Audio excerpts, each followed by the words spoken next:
Aaron. All right. Disgusting. All right. So, okay, now we're having a fresh start after Rob said a joke that apparently was too funny. S2E2, second episode of season 2 of Back. Did you guys ever watch that Jerry Springer Too Hot for TV one? No. Yeah. I don't okay. think so. All right. Let's move on. Guys. Okay. Just go for it. In the last episode. You got to go. Just go for it. In the last episode, S2E2. we said that it was the Rolling Stones starting their greatest 4-episode run ever. Okay. With their album. I'm going to declare right now, this is episode number 1 of our greatest 4-episode run that we're going to be on. So this is number 1 of the greatest episodes. Okay. So get ready for a great episode. All right. In 2020, 4 friends decided to listen to every one of the greatest 500 albums as decided by Rolling Stone magazine. This resulted in a text chain that celebrated the music, excoriated the order, and led us to making this podcast. We are far from experts. We promise to do almost no research. All opinions are our own, unless you disagree. Please sit back and enjoy. Beck did it better. We are all the way up to album 186. He's so hungry. And from 1991, we have the Red Hot Chili Peppers. Okay, otherwise, Russell's underwear check. With Blood Sugar Sex. What's that? It's a huge year in music. Huge 144 days. Actually, if anyone has ever listened to the podcast, there was a time period where multiple great albums came out in 1991. Including this one. Which came out, 10. The Black Album. Straight Outta Compton? No, that was earlier than that. Fear of a Black Planet, maybe. When did They Might Be Giants release? No, we cannot put They Might Be Giants in the context of these other great bands. So 91, second greatest year, because Flood came out in 1990 for They Might Be Giants. We can't do this. I should have known it was 1990 because they say in the song, it's one of the songs about them releasing the record. It's complicated. We're up to Blood Sugar Sex Magik by the Red Hot Chili Peppers. Guys, at my house, we have lots of these and not so much of others. There's a lot of sugar. We have so much sugar. Where did it all come from? I've been stealing these packets every day when I've been going out. So we have just so much. Unfortunately, Jenny's magic wand is an actual wand where flowers come out. She's working on a show that she's doing. That's a shout out there to my vibrator heads who know different names of different vibrators. Russell and Matt's not reacting to that joke makes me think their marriage is doing fine. Things are going fine. I thought that was an actual joke about her becoming a magician. Oh. She's always picking up new hobbies. Like, maybe that's her new thing. I'm just going to give you guys a warning. I've had a very long day right now. I might need to put the sunglasses back on. Uh-oh. Yeah, it changes. It brings out just a little bit of a different attitude. It's a different Russell. Oh, the Intimidator. Oh, yeah. Now, okay, guys, let's not listen. Russ is right. We're in a big rush. And I realized I didn't upload the song yet. And don't worry about that. That's not a big deal. Okay, we're going to get that. Here we go. Okay. So let's turn on. Can we turn on your Bluetooth record player? Can you stream your computer to the Bluetooth record player right now? Crank up the volume and let's play this over the record player. Tonight, what I had going on. Oh, you took the glasses off. If I ever show you guys a picture, NCAA tournament, I moved 2 TVs and a laptop into the living room. Nice. So night 1 and 2 of the NCAA men's tournament, 4 TVs going at once. Wow. The second TV is still in the living room. We're into the final 4. Tonight, we go out and have some drinks. The upstairs roommate kind of, falls asleep. I've got NCAA tournament on one TV. Right. WrestleMania on the big TV. Wow. And I'm playing the Red Hot Chili Peppers through my Bluetooth speaker record player in the back. Is that a multimedia extravaganza or what? Russell, if Russell from 1991, okay, just picture this, Russell. Yeah. Flash of light. Okay. Smoke. Rivets. Door opens. It's a time machine in your yard. Okay, because we know you got the nice view. So he stops. He's right by a port. He gets out. There's a porta potty right next to him. If it was in 1998, I did mow the Utah Jazz into my backyard because I didn't like the Bulls. So it could have been a Utah Jazz. Yeah, it's a Utah Jazz in my backyard for my Russell's like, I'm gonna graduation party. You do kind of have a Greg Ostertag haircut right now, Russell. So I think. Oh, what? Did we have to do that? Something went wrong, Russell. I don't know if anybody's told you, but your haircut is terrible. More like Hornacek to me. Oh, Jeff Hornacek hairstyle. That's the worst thing you could say to a man. You cannot say. If you say anything like, oh, you kind of look like Jeff Hornacek, you remind me of Jeff Hornacek. Oh, boy, that'd be terrible. What's going on? Now, listen. Well, just wait, Russell. What's going on? The time machine. Yeah. Rivet, smoke, door opens. Russell from 1991 gets out. Okay. He looks in the window. He sees current day Russell. Yeah. WrestleMania on one TV. A big 80-inch TV. Oh, 80 inches. NCAA tournament on another TV. Small TV, which is like 40 inches. Red Hot Chili Peppers blasting. Through the Bluetooth speaker. And a woman sleeping next to him on the couch. 91 Russell would simply salute you because he is wearing full ROTC whites. Salute you, get back in the time machine and go back, Russell. You would be pumped if 91 Russell saw you tonight. I think you're right. Yeah, I do. And with those glasses on, you do kind of look like 1990s Russell. But let's get into it. Let's turn this on. Can you send this up to your Bluetooth player so everybody in your house can hear this? No, okay? we can't do that again. We had a problem with that. Russell's serious about this one. You know what, Russell? I am going to do it. Okay, right now. Okay, and let's turn on the record player. The Bluetooth Welcome to K-Rob, K-R-O-B. Honey, I'm home. Well, it turns out that when Russ is coming home from work, the first thing he has to do is check the knob to make sure he's not going to burn himself. Oh, no. Turns out that things at Russell's place lately have been getting hot. But it's not what you're thinking. I have no idea what's going on right now. Russell comes home to his apartment, but he starts sweating when he's walking in. The temperature's set to where the breathing is painful. The eggs on the counter have started to fry.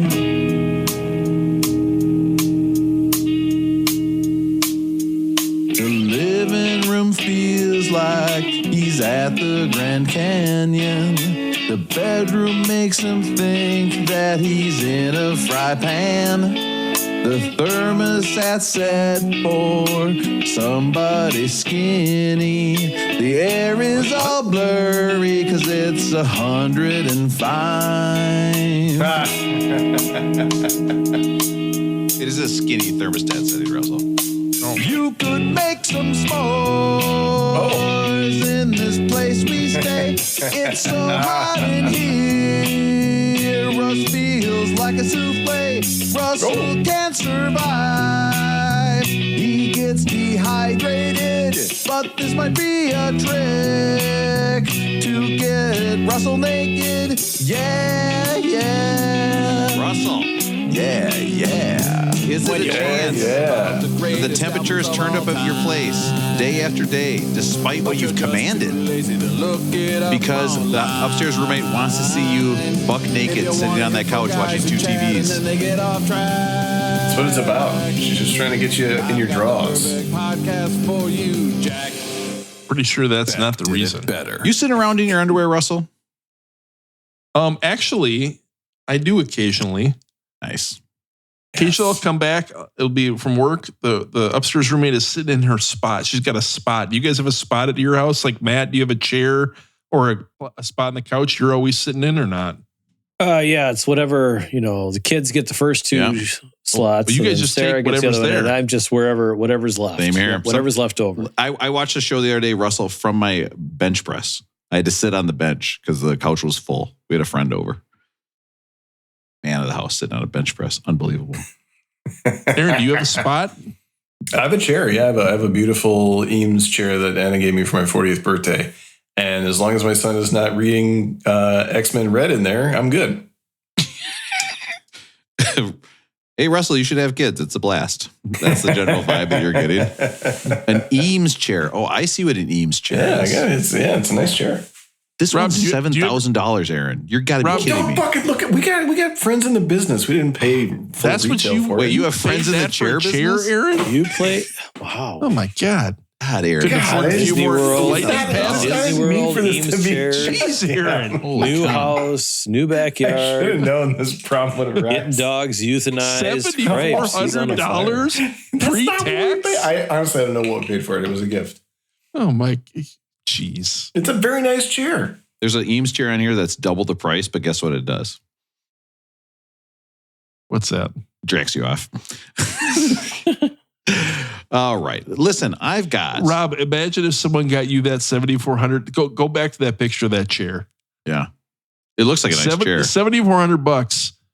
I mean, it kind of looks like it might work for Aaron or Matt. Yeah. It might not work for me or you if we lean back in that thing. Russell, it looks like it's made for somebody who doesn't mind a warmer set thermostat. You know what I mean? They don't want to keep things very cold because they're constantly generating so much heat. So that's where I sit. Look at all the weight put on that Sometimes little thing in the Wallace middle. I don't think comics. that's happening. Yeah. No, that chair looks like it's going to collapse. You're Can't right, believe Russell. Aaron has a $7,400 chair. I've got 3 guys here. Heaven forbid he pays his fair share. Who was just... I've got 3 guys who were just psycho sexy until King Charles came along and said, "Hey, suck my kiss," and now they're Sir Psycho. Listen, guys, we'll get through this episode. We're just trying to have fun. Okay. I got Matt in Minneapolis. Matt, how are you doing? Good, Rob. Hit me. You can't hurt me. Oh. Let's talk about Red Hot Chili Peppers. Okay. And I got a guy who like Joe Flacco better than Lamar for some reason. Okay, with these sunglasses on. I've got Russell in Minneapolis. Russell, how are you doing? Rob, what I've got, you got to give it to your mama. I promise. I disinfected this disco ball. You should give it to your papa. Aaron out in California. Now, Aaron recently admitted to me he only knew, the alphabet, the alphabet, all the letters. Okay, something crazy if you think about it. The alphabet, he only knew 25 letters, and he didn't know why. I don't know much of this album, so I'm going to have to piggyback on Russell and say what I got. You got to get it, put it in you. Let's talk about Blood Sugar Sex Magik. That was just vulgar. I don't get it. I'm not sure either, to be honest. Hey, what I got to get it, put you. Is it in? Is it in? Okay, it's in. Yeah. Again, funny or not funny, depending on how things are going. Interesting thing about that song, it was actually in an episode of The Simpsons. Yep. Want to do a list of The Simpsons? Anyone? I'm still sure, Russell. Back on the other joke. Yeah, you got a list? No, he didn't send me a list. He knows he didn't send me a list. I know he didn't send me a list. Listen, Russell, we don't have time for this. We have to get right into our voicemail. Did we get one? Russell, we don't have any. People need to call, please. I'm begging them. Actually, Russell, we've got more things about your co-host. On the back line, 802-277-BACK. That's 802-277-2325. And we're getting a lot of complaints that they're not on the bracket, but nobody is calling to say, "Oh, good, Rob wants me to be a co-host." Not a single person has said that. So nobody. All right, so this is a text I got, and Russell, let's just say, Russell, this call is coming from very close to where you are currently. This is not Russ. Russ lies. The temp was at 75 degrees. No, full fucking roar. It turns out this was a text sent to the Beck line. You claim this is the biggest crock of shit I have ever heard. 78, which is a crazy. It's such a crazy number, 78. It's so crazy that when I said it to my wife, she was like, "Wow, that's a high number." And this is a person who likes to make me into a piece of beef jerky at night. Who knows math? I'll tell you what. Normally, if you think we're doing beef jerky at night, great. But the way my wife does it, she gets the room hot until I'm like Ron Popeil in there. The new thing in this house is, you know what I think? Someone who accuses other people of gaslighting is probably a gaslighter. That's what I think. I'm just going to say it and let it float out there. This Russell in these glasses yelling about his upstairs roommate is one of the greatest things I've ever witnessed in my life. Russell's being gaslit. Yep. So Russell, she is claiming that it was actually set to 75 and you are making kind of a big deal out of nothing at 75. No, I'm not going to even respond to such nonsense. By the way, the idea that they would say, no, I had it set to 75. 75 is still extraordinarily high. It's still 75 is like if I came home, I would assume somebody made a mistake. You know what I mean? Matt, you come home, your house is set at 75. What do you do? I would go Russell on it. Say, what the fuck? You'd have to go Russell. I mean, is there something about overheating your house that would make you so mad? I mean, that is a classic. I would literally walk around and open every single window that I possibly could and just cool that thing down as fast as possible. What is it with these people that they want to live hot? Russell, just so we don't have to comment on that, Russell, okay? We don't know who's telling the truth, who's lying, okay? Has there been any further developments in what some people are calling Hotgate? Hotgate update.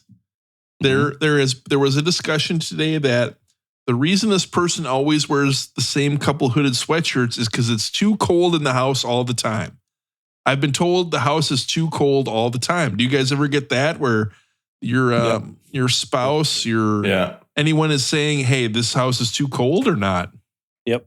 Yeah, we got a drafty old house, so that's just how it goes in the house sometimes. We do our best. I don't get to pick the temperatures. You have no say, Rob? None. If I open a window, I have to, when I open a window in the apartment, it's like I'm cheating on my wife. Like I kind of have to look in the bedroom and see if anybody's in there or anybody's sleeping. If I hear the keys on the door, I close the window immediately. That's like the first thing I do.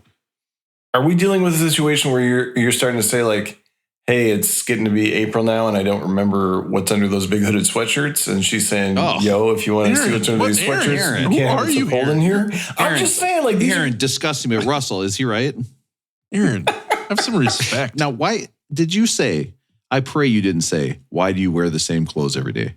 Did you say that to her, Russell? No. That's not what I accused. I didn't say anything. Well, it sounds like somebody said something because she's like, the reason I wear the same hoodie every day. So it sounds like maybe somebody tried to make a point and it kind of got out of control. But that's not what happened. I think the point was that the upstairs roommate would prefer a warmer temperature in the house. Mm-hmm. I don't like the warmer temperature in the house. We have to find a place in the middle, right?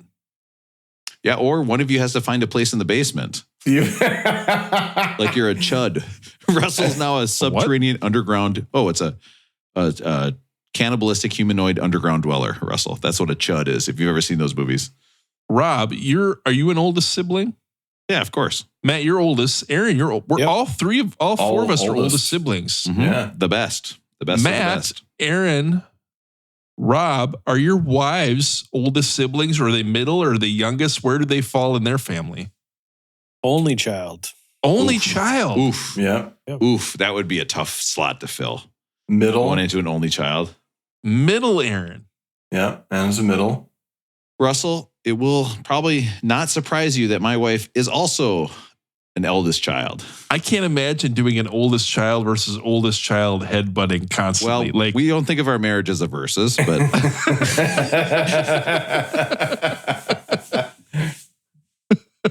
we think of it as we are. Wait, let me read what she gave me. We're working together as a team to succeed in our goals. And why didn't you lift on that first Monday? Yeah, Go ahead, Russell. really. Aaron, do you ever kind of make comments, be like, of course that's what a middle child would do? Do you ever do that type of thing or not? Yes. No. Absolutely don't? not. No. What do you mean? Should you start, Aaron? Should you think about it? I make comments about like that's what a Minnesotan would do, but not middle child. Too middle close child. to home, too harsh. Not middle child, but I do say, well, Minnesotans, they can dish it, but they can't take it. You guys, we'll turn the cameras and we'll keep the microphones on, cameras off. But Aaron, do you ever think about it? Like that's what a middle child would do? Think about saying that? No, I don't actually. No, I mean, I not to get like too boring about this, but I think my wife's kind of unique because she's middle, but also like sort of a youngest because there were 3 girls and then a boy, so she was like youngest girl, but then she's got the middle vibe. So I feel like it's a little of both. But So Aaron, would you say that she listens to you when you say what to do? when I say what to do? Yeah, just answer the question, yes or no. Does she listen to do you you? think I say what to do? No, that's not what I asked. Does she? So she doesn't listen to you. Okay. So would you say she listens to you when you tell her what to do? Yes or no? You can only say yes or no. I don't tell her what to do. Stop saying that. I'm editing that out. I don't tell her what to do. I'm editing all that out. Do you tell her, does she do what you say when you tell her what to do? Yes or no? I don't tell her what to do. Blink twice if it's no. How do you do when you tell her what to do? Yeah. Aaron's sitting in his $1,700 chair like, these records are unclean. Who's going to clean these records? All right, we're in the voice. Who's going to do the uncleaning of these records? I clean my own records. Only Russell would call it uncleaning. It's time to see what everybody's up to. It's time for that was the only voicemail we had? Oh, yeah. It's the only one that fit because the you want to go back to the temperature talk? I have to interrupt.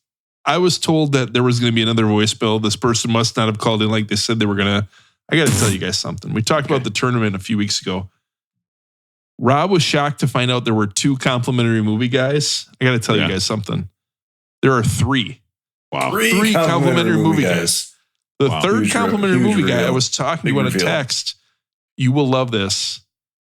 Complimentary movie guy number 3, who I don't believe has ever texted or called in, said he wants complimentary movie. So he walked by like the kid taking tickets and just like stormed past him, goes into a movie for free. About 20 minutes in, the movie sucks. He goes out, demands his money back. Oh, what the hell? Wow. That's the smartest person I've ever heard. You can't get your money back for a movie? No, Aaron, you're not listening. Aaron, he didn't pay. He didn't pay. I mean, that's clever. It's like shoplifting a candy bar, eating half of it and giving it back and being like, I taste terrible. It's like shoplifting shit from an airport. Yeah. That's crazy. Yeah. It's shoplifting shit from an airport and then returning it, Russell. Now I'm thinking, I've got $34 in Hudson News credits. Listen, rolling going. Okay, Aaron, rolling going. How is it going with you? Okay, and people listening or not listening to what you tell them to do around the house. It's going really great. Before our spring break extravaganza, I also had an adventure in San Francisco. I saw Bruce Springsteen in concert. Oh, the boss. Wow. Saw the boss at the Chase Center. It was incredible. Russell last week mentioned how great the harmonica can be. Did you run into a listener there at the Chase Center? I did not, and I don't know if I was there on Thursday. What are you referring to? I know one of our listeners was there. Who was it? Magic Mike 69. Oh my gosh. He had he had first row behind the stage in his Insta, which seemed like awesome. Bruce butt. Those are Bruce butt seats. You want to see Bruce's butt? That is see Bruce's butt. Yeah, you could see a lot going on from where he was sitting. Those look pretty cool. So, was he there a couple nights? He was there at least 2 nights, maybe more, because we went on a Thursday, and then I know I had a friend who went back. We went on Thursday, and then one of the women we went with also went back on Sunday with her family. So, yeah, it was great. It's amazing. Like, it's just. What was what did he open with, Aaron? He opened with Something in the Night. Oh, Thunder Road. Oh, Thunder Road. No, he opened with oh, Thunder Road. Not Thunder Road. He did play Thunder Road. I was surprised by how much of Thunder Road I could remember the words. But he opened with Something in the Night. He played. It's such a great story, Aaron. I was surprised by how much I could remember from Thunder Roads. Like we're all going to look at Aaron, but like, that's awesome. Aaron remembered so much of that song. I mean, because that was one where he cut out the mic and like had everybody sing the words. And I was like, I kind of got this. That's great move. I wouldn't be able to sing any of Thunder Road, Aaron. I'd be standing there like saying Watermelon. You know, the one that everybody knew was fucking Rosalita. Like they turned the lights up at one point and played Rosalita. And like, that's like that moment at the Metallica show where they start playing like Seek and Destroy and you realize who the real fans are. Like the people who know the words to Rosalita, like, those people have been listening to the boss. Like, they really get it. But Russell was talking about the power of the harmonica, and he did come when he played. So he came out, he played a bunch of stuff from Darkness on the Edge of Town, which is my favorite album of his, so I was really stoked on that. So he did Backstreets, he did Something in the Night, he did Badlands, but when he played Promised Land, he came out and like, that was the first time he got his harmonica out and played the intro to Promised Land, and like that's when the show took off for me. So it was pretty awesome. He played for almost 3 hours, just incredible. And then it's very cool. So the saxophone player now is, his name is Jake Clemens, I think. Is that right? And Jake is Clarence's nephew, the big guy. And he's great though. Like he sounds great. Sounds a lot like Clarence. They get the same kind of banter between the two of them. So it was marvelous. It was an absolute once in a lifetime experience to see the boss. So Aaron, you've seen plenty of good concerts before. Like if you were going to put your Mount Rushmore, I know you always like to rank things on a Mount Rushmore type level. Oh, do I? And I would even say a double Mount Rushmore. Let's go top 8 concerts. Double Mount Rushmore. Is this in your top 8 I or think not? of Aaron. I think of Mount Rushmore rankings. I haven't seen that many concerts, to be honest. So I don't know. I mean, the ones that really stick out for me are I saw Pearl Jam on the Yield tour. That was that was early in my life, so that was cool. And Matt was probably at the same show at the Target Center. Nope, I saw him at East Troy. Oh, wow. My favorite concert I ever saw was when I went to Aaron's senior recital. Oh. I loved it. I had a good time and seeing my friend do so well made me happy. That's sweet. Did Rob. you go to that, Rob, or are you just making this up? No, of course I was. I bet he did. You did? Yeah, I supported my bro. Okay, bros got to build each other up. Hey, Rob, did your mom go to that concert or not? No, my mom. Yeah, my mom was there went to it. So you're not as good of a friend as I am because my Russell's mom went to was it. There, it's true. Your mom didn't even go, Rob. You're Russell a brought shitty me friend. flowers. Mom, why don't you go to the concert? God, you're such an idiot. And I don't know. Other concerts that stand out would be Sharon Jones and the Dap Kings in Minneapolis. Here we go. And the Teenage Prayers at the 400 Bar. Can I bring up a Minneapolis music thing? I was going to text this, and I thought I would wait for the podcast to bring it up. I saw the Black Keys have a new album that came out, and on the album cover is a visual of Bryant Lake Bowl. Aaron, this is like right up your alley. You love like the Minneapolis spots. I love Bryant Lake Bowl. And the bands. What do you think of that? I think it's marvelous. When I lived on Replacements Guy's couch, he was living in where, could you tell Rob where Bryant Lake Bowl is located maybe? You know I pulled it up already. What's right at Bryant Lake? I mean, it's like Lake Street. Yes. Bryant.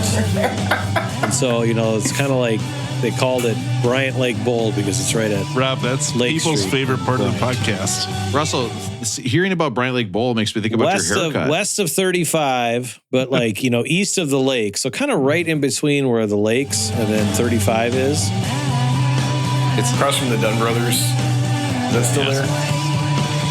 When I lived with Replacements Guy, we lived basically in the parking lot of Bryant Lake Bowl. And some nights I didn't have a key to the place and he did. And so some nights when I got off of work, I would have to go find him either at Bryant Lake Bowl or the Herkimer so that I could go home, which meant that I had to drink some beer first. I love the idea that Aaron's trying to go home. Linen Lake, just north of Lake Street on Lynn. So Linen Lake, and then if you go over 2 blocks, Abbott and then Bryant. So that's Bryant Lake Bowl. They might have had knock hockey at that bar, right, Matt? Knock hockey.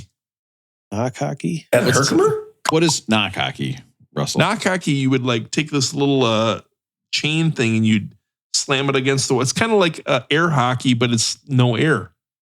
Okay, so I don't understand a goddamn thing you're saying. You take a chain thing, you slam it against the wall. It's like air hockey with no air. It's like a disc. What? It's like you're playing air hockey, but there's no air bubbling out of a table.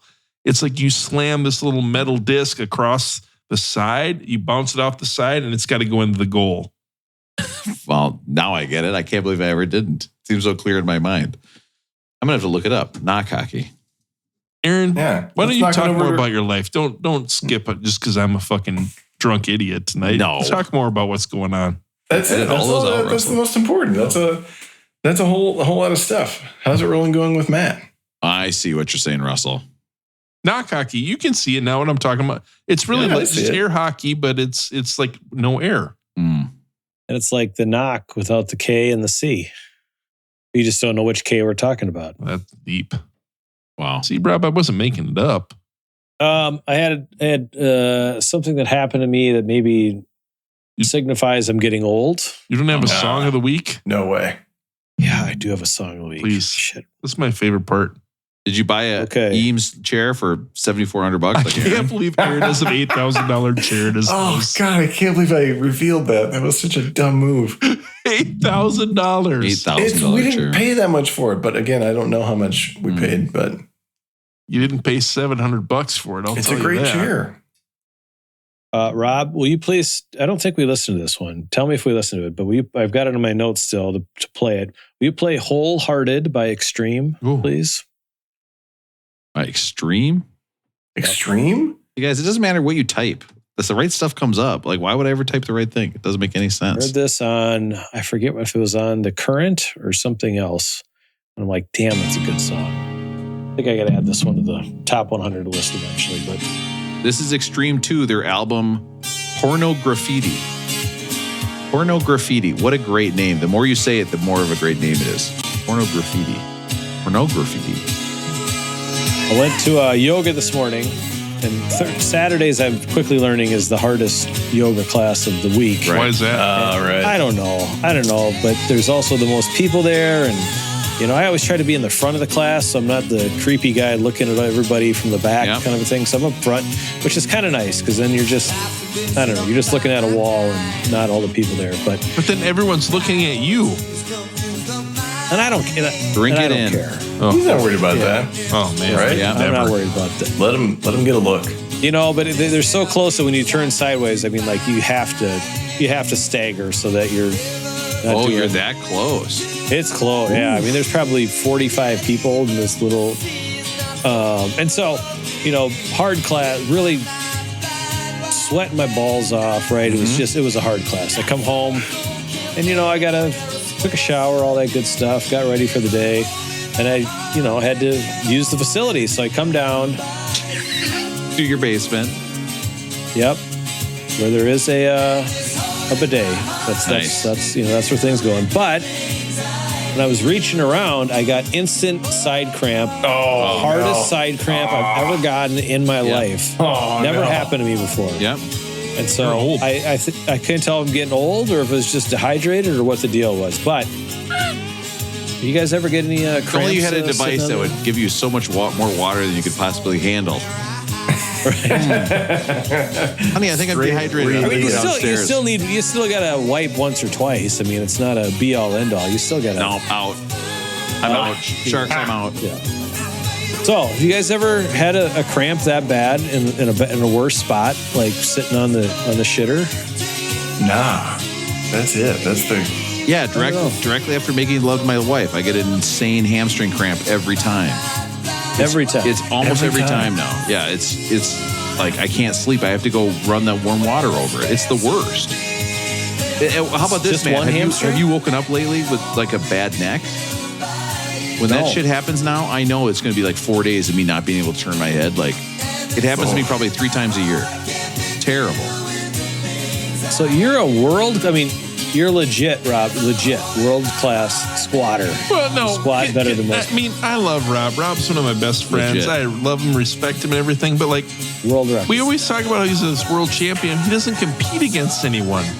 Rob, can you address how come no one competes against you on these championships? You are your best. You're the only one who can qualify. You're going to compete against yourself. Russell, I can only play the teams that are in front of me. Okay, that's true. There's nothing else I can do. I would love to have this. Hey, we'll see. I'm going to Worlds pretty soon, hopefully. On to Indianapolis. So you are a world-class athlete, squatter. Mm-hmm. How do you get cramps in your legs? Is that like a squatting thing? Yeah, I'm not drinking nearly enough water. My legs are always very exhausted. Gotcha. They're always tired. And I got a new coach who he says, Matt, the only time you can go work out at the gym is late at night. She makes me go late at night. She doesn't want me around. I tell you, staying up late when you just want to be in bed, going to sleep. I mean, staying up late is the worst. Yeah. Rough. It's just the worst. She said it wasn't because she was cheating on me with my old coach. So, so you're in the clear there. Yeah. Did you ask her that, or did she just come out? No, she came out and told me. That information. She came out and told me. Yeah. A lot of times she yelled it at me. Matt, did this cramp in your side, did it go away like after a day, or was it like a week-long pain? Oh, no, it just after a little bit. But I mean, I went like that. It was shock. It had never happened to me before. These things, when you're getting older, when they never happened to you before. Not good, is it? I get it because I bet you were dehydrated too because I went to yoga. Yep. I thought of you because I went to yoga last weekend. I went to hot yoga And I was sweating my buns off in there, and it was crazy. And I was just like dehydrated the rest of the day. 95 degrees, and then you add 45 people in there. It was crazy. Never done the hot yoga. Wow. It's the something. Best. Oh, it's something, but I'm sweating like crazy in there. It's like jujitsu. Yep. One of my number one concerns at jujitsu is like when I have to mount somebody and get on top of them so we can practice a move. Hey, Rob, could you slow down so I can type this down? I'm trying to keep notes here. Yeah. Type this down. About when you're wedding. Wait, what are you doing? And about 3 times in the last month, sweat has come off my face onto somebody else's face during jujitsu. Like, how can you even apologize for that? Or as I call it at home, missionary style. Oh God. So that's my setup, Rob. Is I've got I use one of the mats from the gym, but I have a towel. Oh. I put a towel over it. And that thing, I mean, it's unbelievably soaked. When a woman says, "Oh, I want to use a mat," do you ever say, "Well, you'll never believe what my name is"? Hey, spray and wipe down the mats. It's not a come up. All right. Just a question. Opportunities missed. Put in your tickler file. Something to think about.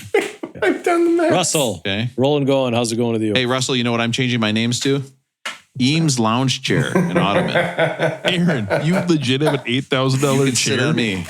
Come on, see, Matt probably sat in it when he was here, but I would never sit in an $8,000 chair. No, that's a friendship waiting to end. Dude, could you? How much? Rob, hold on, time out. Yeah. How much is your mattress? We were drunk when we bought that. We've talked about this. Jenny and I got drunk and we purchased a mattress. And it tossed $12,000. No, my life. No.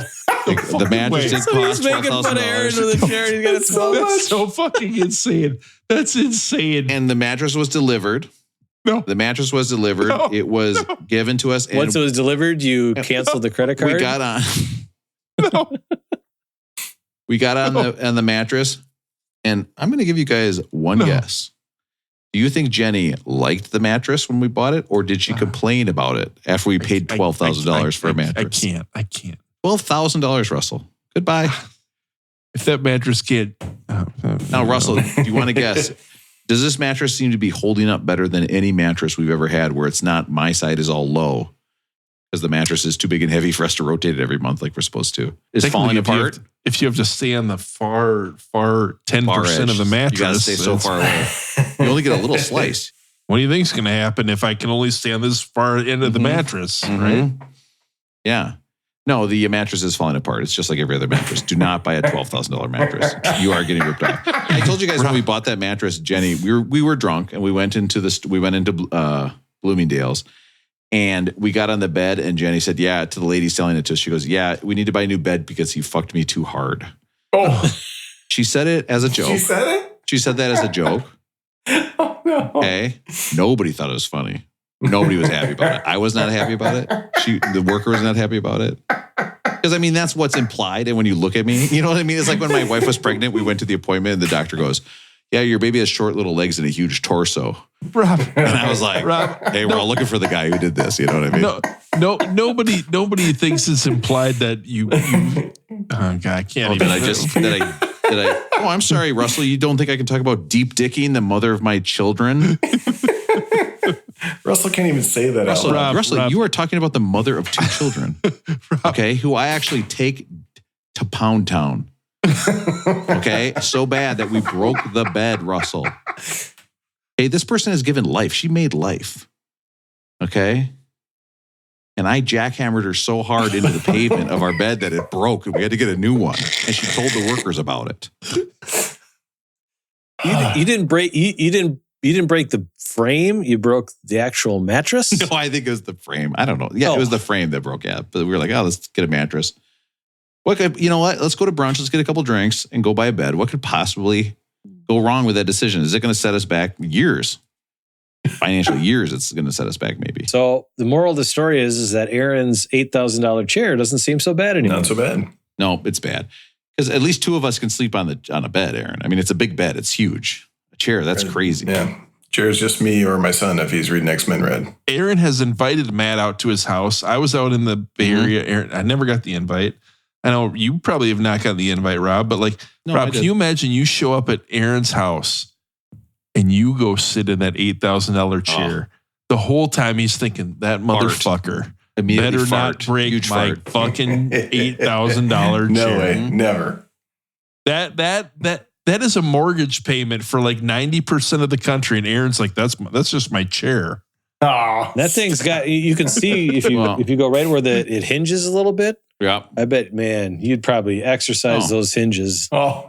Aaron would be pissed. He would be God, he'd pissed. Yeah. Russell, now bad. I know Russell's putting that. Can you imagine if I said, Russell, come over to my house and hang out for a while? Russell's not coming to my house. No way. Oh. Yeah, Russell. Hey, yeah, you're in San Francisco. Why don't you come over and hang out at my house? I got to go do something fun. I got to do something fun. My kid wants to meet you and show you some Legos. No, I would sit in that chair and I'd be like, oh my God, Aaron, I broke your chair. I'm so sorry. Listen, I feel terrible. Let me just write you a check. And they'd stay with the chair cost and be like, what the fuck are you doing? Of course. I could pay for 12 French drains for the amount of this chair. Hey, Aaron, I was in the bathroom and I knocked over something that said Fabergé egg. Let me write you a check for that real quick. Okay. But I will say, guys, having your wife tell the bedroom person that you got fucked too hard is awesome. And I'm going to edit this out of the podcast because this is a bit I'm working on, and I'm trying to think of how to make it. We know you're not going to. No, I am going to edit this out because it combines two words too close together. I got to figure out how to word it. Oh, Christ. But the other day, and this is true, we had for the first time a child walked in on Jenny and I having sex. Oh, God. Oh. And this was a First bummer. time? Yep. First, because they know to knock. They know to, because when you're in an apartment, you just kind of have to we just knock. And they didn't. Oh, And it was not good for anybody. And I was like, hey. And then they closed the door. Of course, never discussed it again. Never talk about it. But Jenny did turn to me. And when we were talking about it, I was like, that just happened. You kind of, because what what you're thinking. It's like, there's no way they're going to open the door again. You know what I mean? So we're safe. Which one of us is going to get up and lock the door? There's no way. So now we can really go crazy. Turn off the noise machine. Let's go. Turn off the noise machine. She goes, yeah, I think she saw your huge cock. And I was like, that's the nicest thing that anybody's ever said to me. Well, we all know your kids. At least one of them has seen you naked before. Oh, yeah. Oh, no, I'm a nude guy around the house. I'm naked all the time. Sometimes now that my kids are older, when I walk out, I do hold my phone in front of my crotch, which is why I have an iPhone XL. All right. But that's why I use an iPad for a phone. Russell, can somebody tell me where are we in the show right now? I think you got to call on me to do rolling going. Russell's rolling going. Yeah. Okay, rolling going. Aaron, how's it going with you? No. I'm going to do a lightning round. Can I do a lightning round again? Because I don't have enough it's your organization. Day, man. Lightning round. My brother, we've talked about, he has a resort up north. Mm-hmm. I decided a week ago, instead of doing the 4-hour drive, I'm doing the 45-minute flight. What are you guys' thoughts on the super short flight up Love north? it. Yeah. You did it? I did it. What do you guys think? That's a baller move, man. Okay, so this is Joe from Woodbury, his thing, right? Your time is worth $100 an hour. Yeah. How long is the drive? 4-hour drive. 4-hour drive. Was the ticket less than $400? Yes. It was $260. Yeah, all day. No brainer. Yeah, but here's the thing is that I know Russell is showing up at the airport earlier than he needs to. Yeah, but that's He's okay. not pulling the mat. Might as well get a nice little meal and a couple drinks out of it. And then Sure, you can take a phone call. You can read a book. You hit it. Right. We upstairs roommate and I, we go up to the Coles Resort up in Bemidji, Minnesota. And wife swap capital of Minnesota. Wife swap capital. You know what? I've decided when you're going up north, you don't want to do like a 2-day trip. You don't want to go up on a Friday, back on a Sunday. You got to go up Thursday. I've reached the point I don't want to drive up in shitty weather in Minnesota, in northern Minnesota, when the roads are bad. So let's try to fly. We go up, we do the 45-minute flight. Check this shit out. I get fucking upgraded. I'm first class, bitches. So this is MSP to Bemidji, or where do you fly to? Yeah, Bemidji. Yes, so Minneapolis to first class. Bemidji, it's legit. You're not even up in the air before they say we're going to be starting our descent here in 20 minutes. Yes. Yep. Here's the question. You get upgraded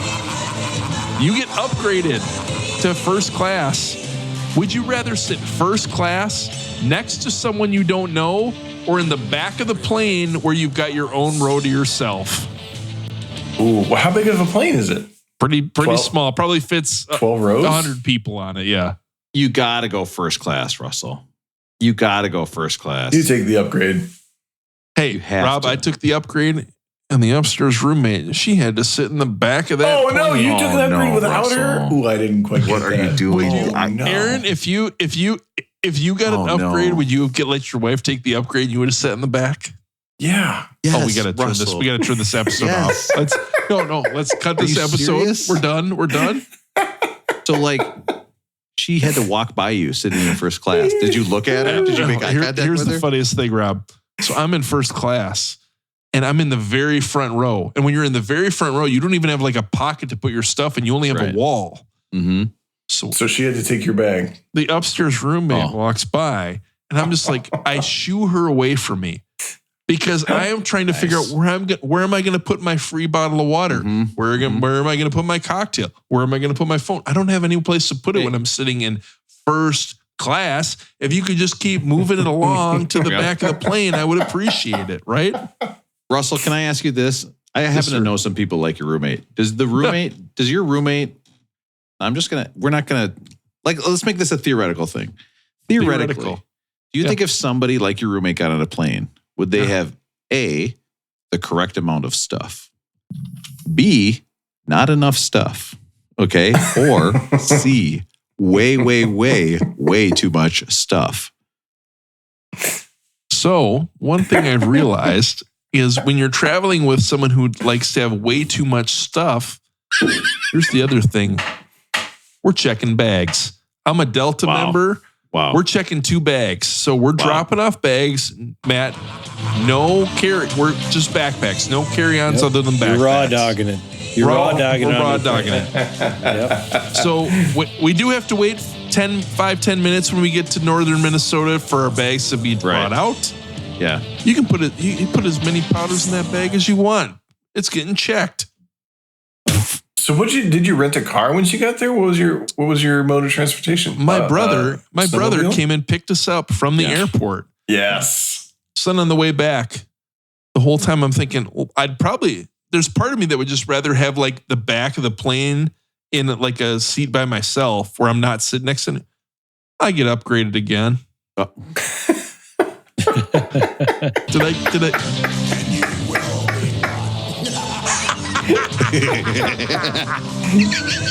Guys, the image of Russell wearing his Oakleys on the podcast, listening to the $1 Million Man theme song, talking about getting upgraded and leaving his partner in the back of the plane. And not only leaving her, but when she walked by and she tried to like make conversation, I shooed her away. Yes. Because when you're sitting first class, that's You're first class. Yeah. You should have done the, that's my sister. She couldn't afford the ticket, so I was able to get her one last minute, but I like to help out, I will say this though, Rob. We went to the Minneapolis airport and I did not do anything inappropriate at the Minneapolis airport. But so we go to the airport. Have you guys, I know Rob has spent a lot of money at Buffalo Wild Wings and getting salads from vending machines and all that. Have you ever went to one of these restaurants at the airport, had a few drinks and meal, like a full meal? Mm-hmm. Yeah. When you pay a couple $100 at the airport, it is enraging, isn't it? Yeah. A couple $100. Okay, let's rewind that again. Russell, I want to get that real clear. How much money did you pay for a meal at the airport? We went to a steakhouse. I don't even know where we went, but all I know is I was like, we need to get on this plane and get the fuck out of this city right now. I am so jealous of Russell's life. He is eating at a steakhouse in the airport. He is living the baller life. I am stealing candy for my kids. Raw dogging it onto the airplane. Okay. And he's getting first class, getting on the steakhouse. Russell. So here's the question I really had. We go up north. We had talked, maybe we would record a week ago. Mm-hmm. And we had it planned. We had it planned. Yeah, actually, it was on the calendar. It was planned. Yeah. And it seemed that we all knew what was going on. We all understood what was going on. There was a plan we were going to record, and I mentioned to the upstairs roommate that I know we're going up north, but I'm going to be recording a podcast while we're up there. And I was told, no, you're not. Oh. And I said, John loves Yoko, huh? I said, typically you are asleep by the time we record this podcast, so I don't see the issue. I was told, no, you're not. Wow. So we get up. I text you guys and I said, I had a misunderstanding. I cannot record this week. Yeah, reasonable. And part of it was like, if I'm taking someone up to my family's thing, the upstairs roommate is probably in the right. Like if you're coming to my family and you're like, hey, you can't take me up here and then not spend time. 100% right. Bail to the lodge to record an episode. The real question is 8:30 rolls around on Friday night. Upstairs roommate's asleep. 8:30. You knew. Yeah. Your upstairs roommate or Rob or Matt or Aaron, your spouse, your significant other, you knew they weren't going to make it up that late. What are your thoughts? Did you think about sending out the bat signal? I almost sent out the bat signal, but I was worried if the upstairs roommate woke up and found out, there would be a problem. Have you guys ever tried to record? Matt's recorded. Matt goes up to his cabin. Rob's recorded the cabin before. You guys ever, has your significant other ever said, you cannot record, you got to shut this shit down? Feels like every once in a great while there's something going on, like a night out or a birthday or something. Yeah, I've had a few where it's like that's the schedule. We record so goddamn late that it's just usually, again, it's okay. Sarah is asleep and does not want to even come close to staying up for the time that we are recording this thing. So I will say this, obviously the noise and stuff, we've talked about that a lot. But what really used to get me in trouble, Russell, was editing. It's editing, and I would skip things to edit the podcast, and she would be so mad at that. Because in the beginning, it took me a long time. I can edit it now very quickly. But now what it is, it's the next day. If I have if I step out of line at all, any disagreement, any sort of like... It's because you run the podcast. Why? What are you thinking? Like, can you just explain to me why you did or said that? Or like... Actually, I'm in the kitchen first, so you can't get mad at me for being in the kitchen just because you're hungry. You know, stuff like that. It's pointed out that I stayed up too late the night before, and that's why I'm always so grouchy. So that is a classic move that is pulled at my house, is blaming the podcast for me being grouchy. Aaron, do you ever get blamed? Does the podcast ever get blamed for anything or no? Yeah. No, I mean, but I wouldn't say it gets blamed, but I do have to like... I mean, my son now stays up to like 9 or 9:30, so I do have to like try to stop whatever we're doing and get on because I know I'm keeping you guys up too late. So it's like can be a little bit like we're rushing the evening routine. No, there was the one time when I recorded when we were in Tahoe, and that was like, no, maybe don't do that again. But otherwise, no. This was the first time where I was explicitly told, because I waited. We're going to the airport. We're in the We're going in the Uber to the airport, headed up Thursday night. And I was like, just a heads up. We're going to do the podcast tomorrow night. And I was told you were not doing the podcast. I think that was wise for you to not do the podcast. Here's my real question, Russell, is what do you say the next day? Okay, so you're up there. He had fallen asleep. No way. Hold on. Question. Hold on. Stop. Hold on. Russell, you got to take your earphones off. Do we think that Russell said anything? Like sidebar. Do we think Russell said anything to her? I bet. Yes. I bet. I'm putting $100 that he said something. Yes. I think he was there with his eyes open, and when she woke up, he was like, "What the fuck?" And it was as passive aggressive as. Yeah, that's what I think it really was, man. It's like, oh yeah, I just didn't have much to do last night, or something like that. What would it be like? Oh, I noticed you fell asleep real early, something like that, where she would have to bring it up, and he'd be like, I didn't bring it up. You brought it up. All right, Russell, come on back.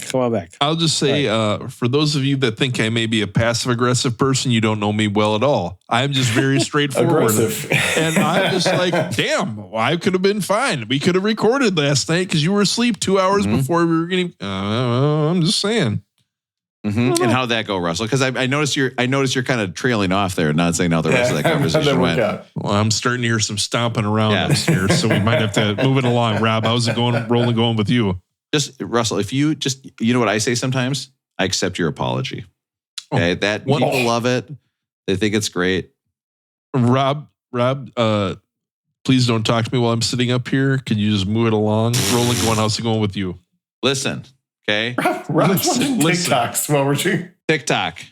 Okay. This is now the part of the show where I watch a TikTok with you guys and we talk about the TikTok. I saved this one because I thought of you.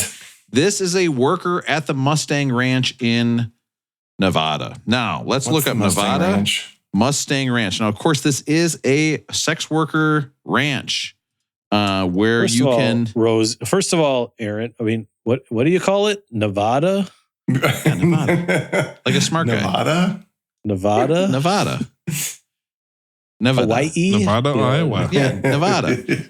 Nevada. It's Nevada. Yeah, Nevada. Aaron, how do you say Nevada? Nevada. Yeah. Nevada.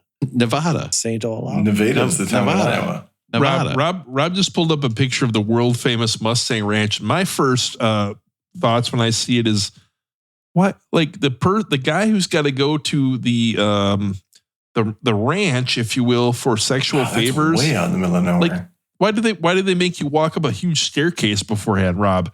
Like, can you imagine you take a limo out to the Mustang Ranch and then you see they're gonna make me walk up a huge fucking stair flight before I go in there?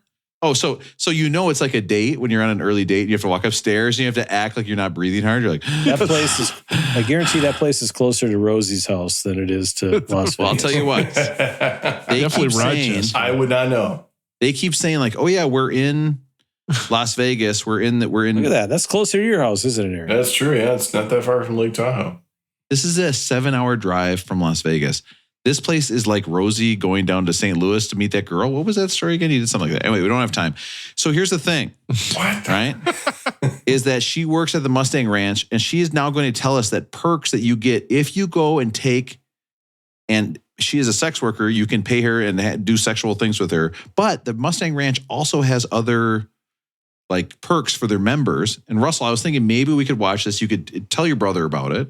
See if any of these would fit into Cole's Resort. I think that would be a good Rob, thing. can I ask you a real question? So Rob's got this video up of a woman. She's sitting here.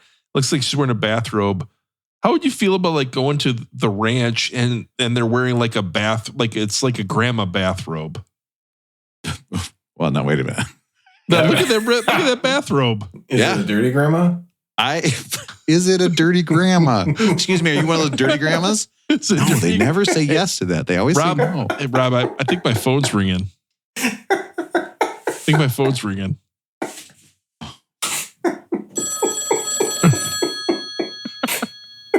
This always goes well. Hello? Oh, this is... Yeah, who is this? This is dirty. Hey, dirty. Russell, this is dirty grandma. Oh, I'm remembering this bit now a little bit more. Oh, we haven't heard from Dirty Granny in a I've while. been thinking about you. Do you want to come out to my ranch level? Oh, God. I'll give you a hint, Russell. My house is a two-door. We can do butt stuff if you want, Russell. Come on. I'm Dirty Grandma. Make delicious cookies. And I also have one of those sex machines, but like the weird ones you see online where you're like, where would you even store that when it's not being used? Like there's some that have like there's like gears, there's like pneumatic things. And you're like, who's into this? Even the guy I know who watches the most hates this stuff. It's not good. Who watches this? Hey, Russell, how you doing? Guess who this is? Dirty Grandma. Oh, Russell, Russell, there's another call on the line. Hello.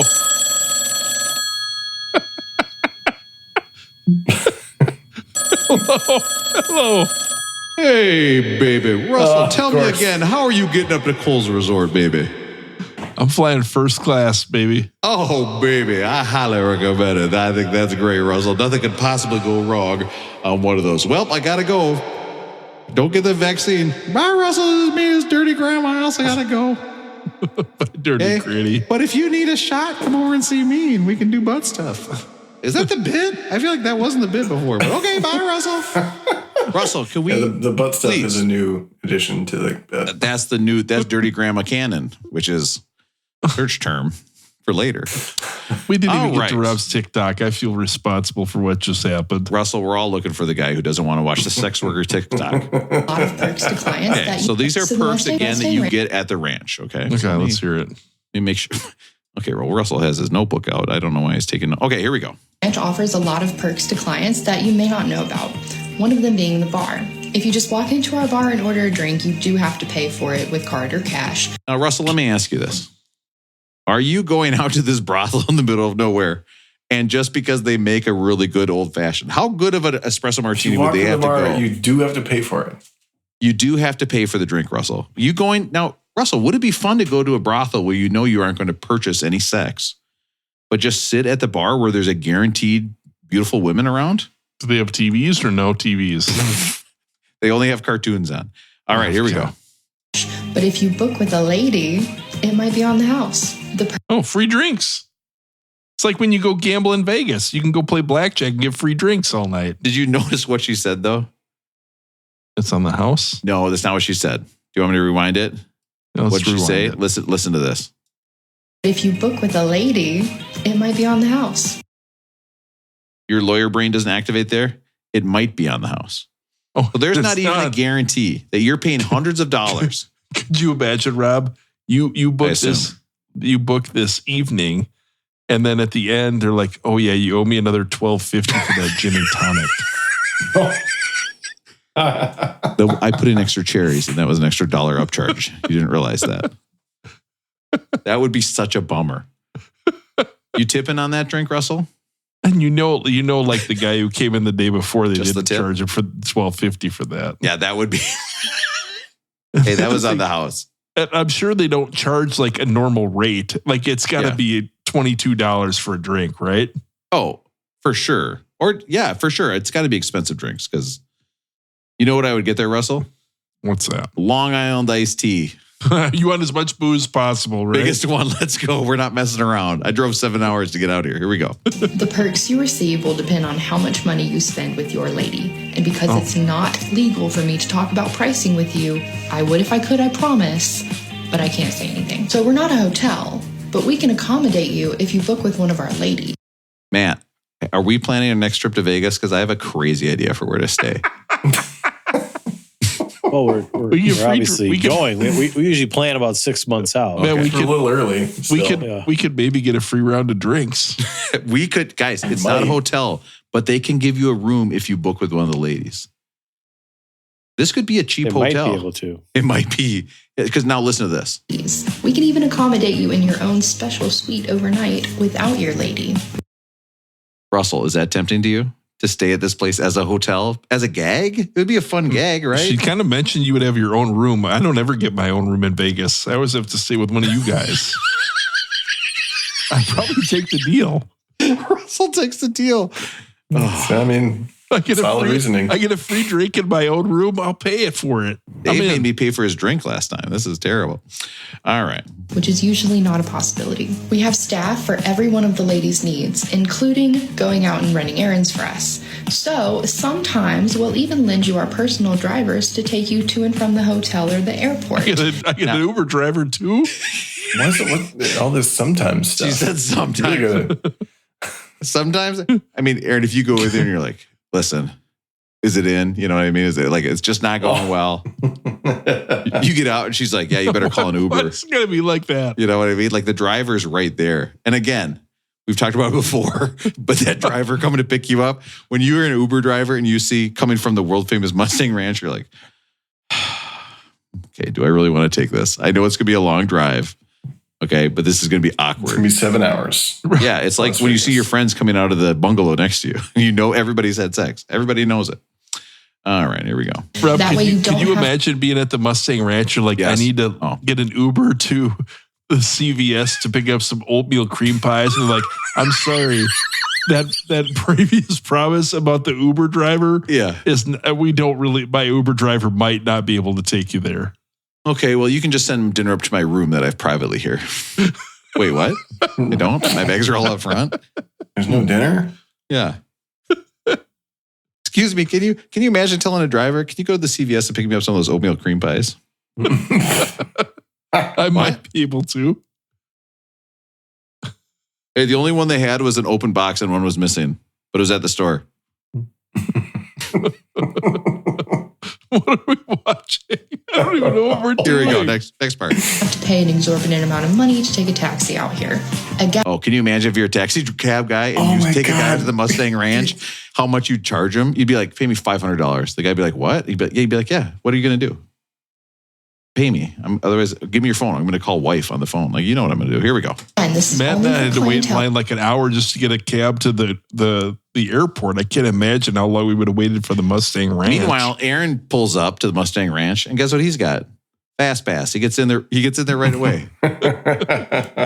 lightning pass. He sits down in a chair. He's like, "Well, this chair's not very nice. What is this? A $5,000 chair?" Or shit. Anyway, how much to have sex with you? Oh, you can't talk about it out here? Okay. Who have already booked with their lady or have placed a deposit for a future appointment. Now, it turns out that this place takes deposits as well for future appointments. How horny are you that you're making a deposit to go have sex with somebody? And depending on what you do, you don't get it all back. Is it like a... Listen, there was some damage to these walls. You're gonna have to keep your deposit. You broke the bed. Yeah. sir. If you notice, we do have a no pets policy. We're gonna also have to have go to arbitration to see if you can get the deposit back. Yeah, we have a no heavy pets policy. I can't believe I'm fucking up right now at A 146. wonderful doing this restaurant right on now. property that's open from 7 a.m. to 10 p.m. At least she gives you the hours. I mean, that's productive information. Hey, bro, it's 7:30. Where should we go eat? Hey, I know this place. Can you Mustang imagine? Ranch. What are the chances of them having deep fried shrimp in there? It's 100%, right? Like that's a meal gotta be you good. know they have. Like if you go there and they have shrimp on the menu and you order it, you're just like, yeah, we're going for it today, baby. We're seeing what the shrimp at the Mustang Ranch is like. All right. Okay, there's only 10 minutes left. Here we go. So food is included with your free drinks. Free food. Cheese board by the hot tub. So the Mustang- Guys, a cheese If you- board by the hot tub. She If drops you get- that at the end. Like it's no big Don't deal. eat your cheese board by the hot tub. That's just weird. It's a weird place to eat a I cheese knew that board. would get Aaron. It's a weird place to eat a cheese board. It's a weird place to go into a hot tub. Yeah. Oh, what I've always wanted, a hot tub. That is a wild hot tub food, Aaron. You're right. Hot tub a cheese board. Let me just grab it with my wet, hot fingers. And then the next person's like, oh, the cheese is all hot and wet. I'm having just for our listeners that can't see the Zoom call. Rob's got the picture of Aaron's $8,000 chair up here. I can't even look at Aaron the same way knowing he's got an $8,000 chair. He should never have told us the name brand or something. I know. I wasn't thinking about where you guys would take that. Yeah. I was just trying to talk about a spot that I'm fortunate to have. So anyway, is this a music podcast? Instead of supporting like 10, 12 workers at the Mustang Ranch, Aaron's got a chair. mm-hmm. Oh my God. That would be a bummer though if you went to the Mustang Ranch and the woman there had that chair in her room. You'd be like, how much is this going to cost me? Like you start negotiating, she's sitting on an $8,000 chair. All right. Listen, we are talking about Blood Sugar Sex Magik by the Red Hot Chili Peppers. This album is not the Rolling Stones Beggar's Banquet, so I better not pull up those notes, although I had some good jokes on there. Something with a sub. This album was produced by Rick Rubin, right? And Rick Rubin would go on to produce all their albums. And they credit Rick Rubin a ton for the sound on this album. And basically, before this, they were playing heavy metal music. And with this one, they let... What? So Rick Rubin is kind of an icon. Have we heard Rick Rubin albums before on the list? We had a rap. We had Beastie Boys. Okay. Jay-Z? Didn't he do one of Jay-Z's? Yeah, he did a lot on the Black Album. Okay. Didn't he? Right? Beastie Boys? Didn't he work on that Beastie one? Boys, yep. We get less heavy metal sound. This is kind of John Frusciante becoming like really into himself musically. And one of the problems was on their last album, the producer they had, they didn't trust their old producer. And with Rick Rubin, they trusted him. They liked his like what he was into. And the producer before had told Anthony Kiedis, listen, you need to sing lyrics that make sense. That's literally what he told Anthony Kiedis. Anthony Kiedis was like, I'll never fucking do that. Like, don't ever tell me what to do. And then you can tell on this album, he's like, I can do whatever lyrics I want. And so the band said, hey, we want to record this album. Rick Rubin says, okay, I bought a mansion. Harry Houdini used to live there. We're all going to go live in this mansion and record the album together. Now, guys. Sweet. What if I bought a ranch? Okay. And you would never believe what we're going to do. We might be able to record a podcast there. Hey, listen, could we book a room, but to record a podcast? Yeah. How soundproof is it? Anything? Oh, it's not very soundproof at all. Perfect. I love it. And by the way, we'll hear another Rick Rubin at 2:14 with Wildflowers by Tom Petty. You're right, man. I know he did that. That's an all-time documentary, by the way. Yep. So this was released on September 24th, 1991, the same day as a little album by Nirvana called Nevermind. This album peaked all the way up at number 3, especially with the success of Under the Bridge. And so this album was a giant part of my childhood. I heard Under the Bridge maybe a million times. And of course, the famous story, Kiedis sees Smashing Pumpkins on MTV and says, hey, we want this band to tour with us, right? So Chili Peppers are going to tour with Smashing Pumpkins. The Chili Peppers drummer, Jack Irons, says, hey, I got a friend. He's got a new group. It's called Pearl Jam. Can he come out with us on a forthcoming tour? So now they're playing Red Hot Chili Peppers, getting huge, right? The promoters say they're going to replace Pearl Jam with a more successful act. So guess what act they want to go out and get? Nirvana. Led Zeppelin? Nirvana. Smashing Pumpkins cannot play with Nirvana. Do you want to guess why? They hate each other. Courtney Love used to date. It's got to be a Courtney Love Billy. issue, right? Isn't it Billy Corgan? It's because Billy Corgan had dated Courtney Love, so he could not go out on tour. And so the Pumpkins were therefore replaced by Pearl Jam. So now you have a tour with Smashing Pumpkins, Nirvana, and Pearl Jam on one tour. What a killer. Red Hot Chili Peppers, Nirvana, and Pearl Jam. Red Hot Chili Peppers, Nirvana, and Pearl Jam. Crazy tour. Now, the one thing I got to say, guys, is there's a lot of hate online for the Chili Peppers. And a lot of people do not like the Chili Peppers. They think they're silly. And I think part of it is like during the COVID, I'll never forget, there's a comedian, this John Daly, the comedian, came out with this fake Chili Pepper song when they were going to, and said, this is a new Red Hot Chili Pepper song. And everybody believed it. Listen to this song.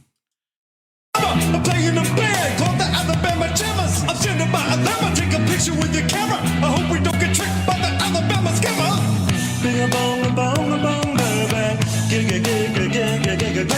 What is it about Red Hot Chili Peppers? Why are they so easily dismissed by so many people? That's what I don't get.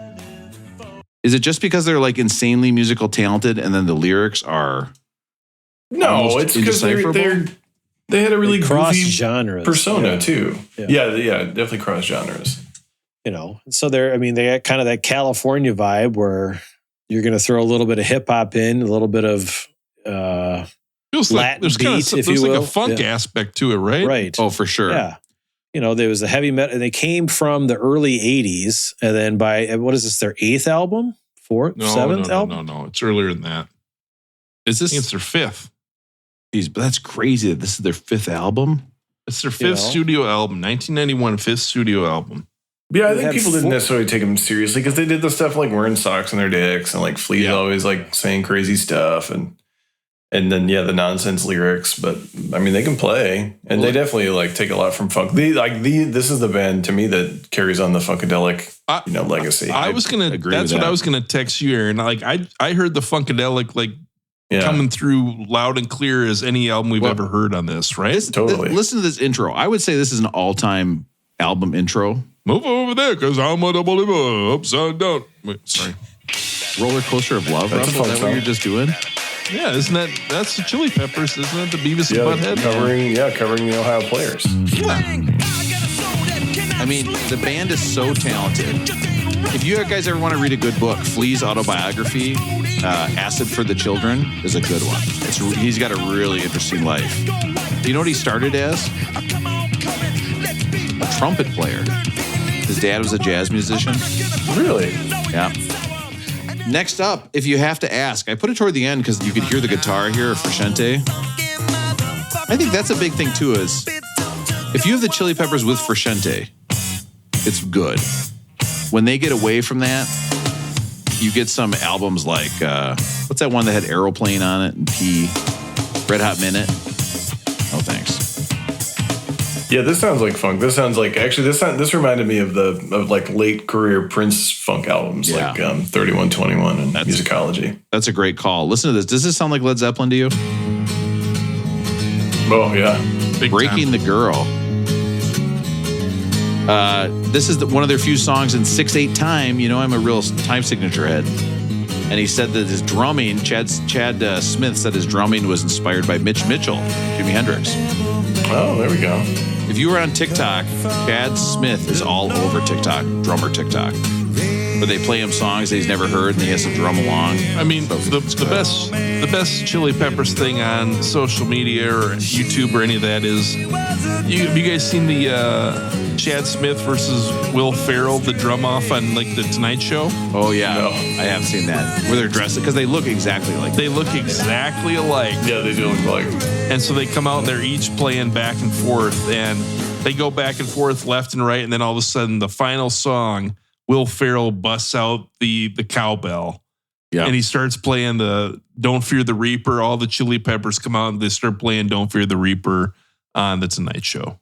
Chad is from St. Paul, is what they say. Oh. And I swear to God, you know, he lived like for the first year of his life. We were at a concert and he said, you know, I was born here. You know, anybody ever heard of Richfield? And I swear to God, he said that. And it's my goal in life to figure out how to get a hold of Chad Smith somehow and figure out if he was actually lived in Richfield or born in Richfield. But the story is that he grew up in St. Paul, or he was born in St. Paul in like first couple of years of his life and then moved out. So he's one of us, just so everybody knows. I love playing broom ball. Like he's just saying, you know. Me and Kim Niederlucky all the way. Coach Niederlucky, shout out. Coach Niederlucky. I told you guys about my only Richfield experience, didn't I? What's that? Where I was going to student teach there. I got a thing. And so I was going to go work for a teacher at the school, right? Spartans. And I was going to go be a Spartan. So I'm like just out of college. I'm like 22. And they were like, okay, here's the teacher's name. You just got to call him and set it up. Okay. Well, you know what I hate to do more than anything, guys? It'll shock you. I hate calling people on the phone. So instead of calling him up, guess what I'm going to do, Russell? Send an email. I'm going to figure out the first, okay, now that would have been a good idea, actually. Because what I did is I figured out when the first day of school was for teachers, and I went there on that day. So fucking weird. So now I show up. Oh, no. Assuming that this is all set up, and I'm going to walk in there and say, oh, you must be Rob. Oh, yeah, sorry, I didn't call, blah, blah, blah, blah. So I go, and I'm sitting through a teacher workshop. Half the day, sitting to lunch, just sitting there. Don't know anybody, won't talk to anybody. Finally, I get up at lunch and we break for lunch and I go to the head of the school and I go, listen, I said, this is so embarrassing, but my name is Robert and I am a student teacher for, what was that science teacher's name there, Matt? Was there a big science teacher there? Miss Chamberlain? I think it was. Was he there forever? Yeah. Yep. Is he still there? No, he might be. He lived on cigarettes and Mountain Dew. So little guy. So wow. Chamberlain was my guy. And I got there and I go, oh, I'm working with Chamberlain. They go, oh, no, he doesn't work here anymore. He's went to the community college. And I was like, what? So now my college has to find me somebody else to help me teach because you got to student teach. And so they find me somebody. Now, mind you, I'm renting an apartment in Richfield. My student teaching is in Oakdale. Okay. Now, I hate to do this to myself. Oakdale is not close to Richfield. Okay, it is a drive. It is a drive. What did you take crosstown all the way till? I took 490. 36. You got to go. Yeah, take it up to 36. Take 36 east and go. There's two 36s over there. By the way, 494. The most confusing thing about any fucking traffic in the whole Minnesota state, there's like 30. There's two 36s within like half a mile of each other. They're all the same. It's just a matter. It just splits around it. Yeah, so they want you to exit onto the right. But if you want to go fast, you go to the left and then cut off all the slow people who went on the right. You know what? I've come around on this bit. I love it now. I think it's great. You're gonna ride with Matt. But so, Rob, when you showed up the first day in Richfield and you hadn't talked to anyone, there's got to be part of you that knows you've made a mistake, right? No. Well, I was nervous, but it never occurred to me it wouldn't just work out for me. Okay. It didn't even occur to me. And I went to, I remember, I'll never forget, I had a job interview at Richfield after that too. And I might have brought up the fact that I did that at the start of my job interview, which isn't a good look at the start of a job interview. But then I also distinctly remember I had a huge rip in the crotch of my pants at that job interview. And that's what I noticed right when I walked in. So might surprise you, did not get that job. All right. Funky Monks, one of the guy's brothers made a documentary of the making of this album where they're all in the mansion, and he called it Funky Monks. This is a fun album to listen to. You do get the feeling that it was just kind of silly, right? There's some silliness going on here. I mean, this one, Suck My Kiss. I know this song from one thing. What's that? Guitar Hero, Legends of Rock. The only time I've heard this song, and I would have done the list, but we've already done Legends of Rock. So the only reason I know this song is Guitar Hero.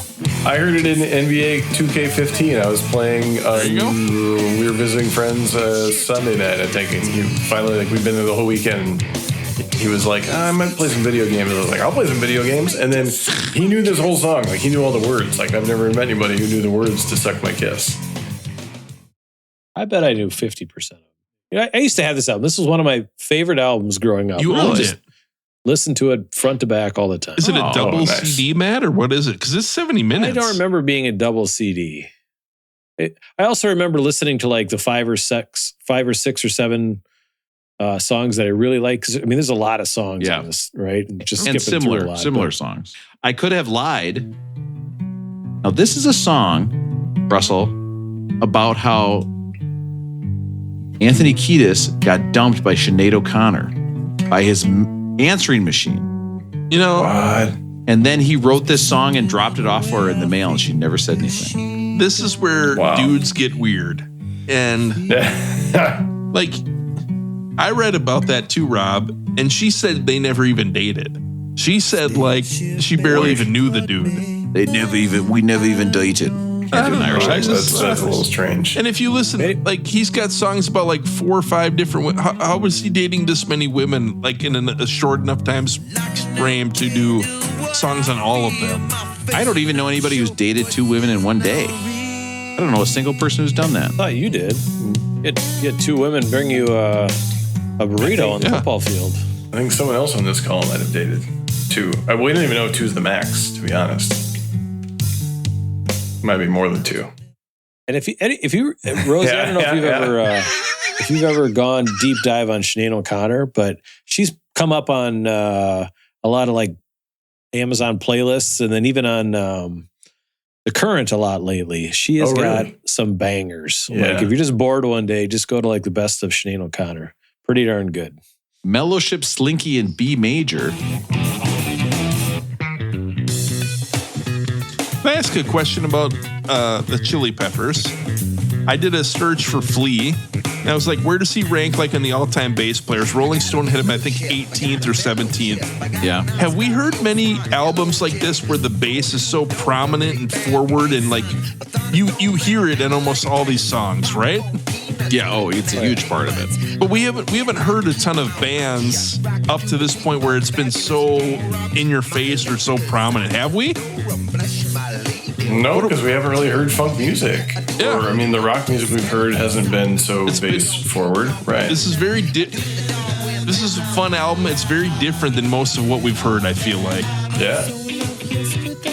Yeah, I do like that Funkadelic call out, Aaron. I think you're totally right. I think the guitar sound is so much like Eddie Hazel's guitar sound. And I wish I knew who the rhythm guitarists were for Funkadelic. I don't know their names off the top of my head, but. Pathetic.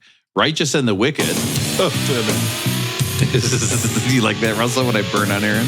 I kind of. Yeah, you do like that, don't you? Everybody likes it. They just don't want to admit it. Is this a song you listen to a lot, man? Yeah, see, now this part is fun.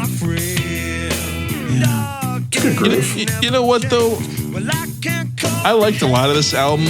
It feels a little bit repetitive. Like, occasionally there's like a hard rock portion or a metal part or funk. There's something a little different, but it feels like you get the same thing for 70 minutes. Am I wrong, or? No, it gets very repetitive, if you ask me. And you know, the funny thing is, Rob, pull up one song and see if you guys know Pull up Soul to Squeeze by Oh my God, The my Chili favorite. Peppers. This is my favorite Red Hot Chili one of my Peppers. top 5. This is from the Coneheads soundtrack. Okay, the Coneheads. But soundtrack. they had 25 songs. This one got cut from this album. Yeah, And this is one of the a best top songs 5 ever. Yeah. Listen to this bass. This is one of the songs I taught myself how to play this on my bass, Russell, at home. How much I love this song.